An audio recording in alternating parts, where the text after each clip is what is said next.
Les Madridistas, on vient de mettre une manita au Betis Séville. On gagne le match 5-1 avec un Gonzalo Garcia prolifique. Et d'ailleurs, Gonzalo Garcia, mon petit, je t'aime. Xabi Alonso, s'il te plaît. Gonzalo Garcia, actuellement, il est en confiance. Maintenant, faut le laisser dans sa dynamique. Le Bernabéu t'aime, mon petit. Monsieur Kylian Mbappé Lotin commence à chercher une place sur les côtés. Ou je ne sais pas, peut-être former une attaque à deux avec Gonzalo Garcia. Mais mon gars, tu ne peux plus rester seul en neuf.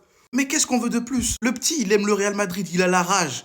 Il a du talent, mine de rien. Qu'est-ce qu'on lui veut de plus pour lui accorder de la confiance et du temps de jeu? En plus, aujourd'hui, il y a tout le monde qui a participé à la Zumba. On a même Raúl Asensio avec son grand écart postérieur qui a mis un but de tête. Premier but sous les couleurs du Real Madrid pour lui.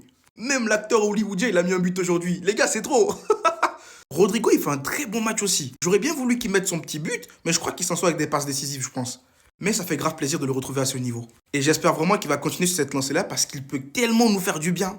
Vinicius, malheureusement, c'est ma petite déception de la journée. Là où t'as tous les autres qui ont profité de la Zumba, qui se sont amusés, qui ont bien joué, qui ont fait ce qu'il fallait, Vinicius, en fait, les 10-15 premières minutes, tu vois qu'il y a de la volonté. Il court, il est là, il élimine son vis-à-vis, il travaille son vis-à-vis, il fait le taf. Par contre, il disparaît complètement après la 20-25e minute de jeu, et après ça, on le retrouve plus. Deuxième mi-temps catastrophique, il est absent, et on l'a même senti dans son attitude dans la deuxième mi-temps. Il était nonchalant, il était dans la gestu, tu le voyais, il ne faisait plus réellement les efforts, et je ne sais pas ce qui se passe avec lui. Quand je l'ai vu en train de sortir, tu voyais qu'il s'en voulait quand même, mais il me fait de la peine à force.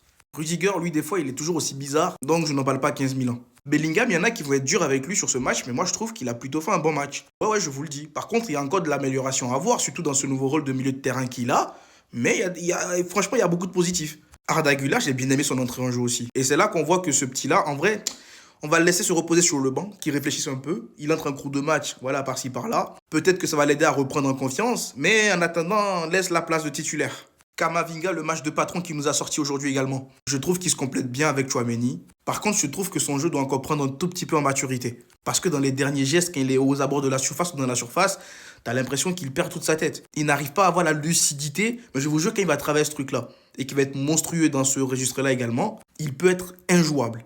Mais sinon, bon match dans la globalité. Il y a également du négatif. Dites-vous que le Betis Séville, ils ont fait des tocards offensivement. Parce que ce match-là, à plusieurs reprises, on s'est fait peur. Moi, je vous le dis, je ne suis pas encore totalement rassuré. Tu joues pareil face à l'Atlético, on peut se refaire déglinguer. Je dis ça, je dis rien. Je trouve qu'on n'est toujours pas encore prêt pour affronter des gros clubs qui sont là, qui peuvent te tuer des matchs en 2-2. Mais bref, dites-moi ce que vous avez pensé du match dans les commentaires. Et surtout, pour ne rien louper, vous savez ce qu'il vous reste à faire. Abonnez-vous.